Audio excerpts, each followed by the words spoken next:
The opening in May 2016 of a new separated cycle track right up to the Houses of Parliament symbolises hope for a change in cycling policy and planning in the UK. Cycling is 2% of trips in the UK, whereas in high cycling European countries it can be 25%. For several decades now, UK transport policy has aimed to increase cycling, but we've mostly been unsuccessful. My name is Rachel Aldred, and my research has helped push cycling up the policy agenda. I became interested in transport during my PhD, when I spent a lot of time walking around an area of London divided by transport infrastructure. I became fascinated by the ways that transport connects communities, but also separates them. Our hostile roads particularly exclude women, older people, disabled people, and children from cycling.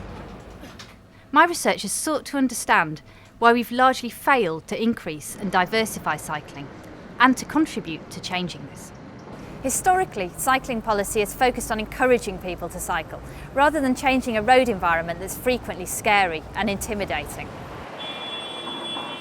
My work has helped shift perceptions among policymakers, as well as clearly establishing the kind of streets we need to make cycling a mass mode of transport.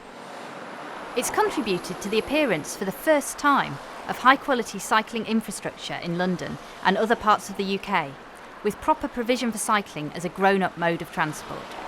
You see parents, you see children, you see students, I've seen more older people on these roads than I ever would have thought I'd seen cycling in central London. The protection just lets everyone come in and ride as they feel fit.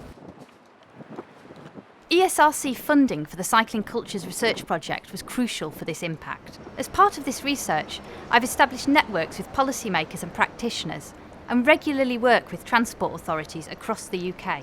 For us as a tiny organisation which is doing very specialist work, suddenly we've been able to ourselves get a much broader perspective and a much broader understanding, but also gain a lot more influence. An ESRC-funded seminar series on modelling has helped me engage further with city planners, shaping transport modelling and making it more cycling-friendly. Modelling is crucial for planning interventions, and its limitations have often blocked cycling and walking schemes. I think we've now got a much better understanding around barriers to cycling and perceptions of safety. That had a huge impact in terms of the policy aspirations of TfL. So it's the early research that Rachel's been involved with and her campaigning that has kind of really driven us forward and kind of taken us to a new level in terms of our standards and our infrastructure. My recent work on near misses in cycling has started to shift the debate around this issue. Traditionally, road safety hasn't used near misses as an early warning sign, unlike in air and rail transport.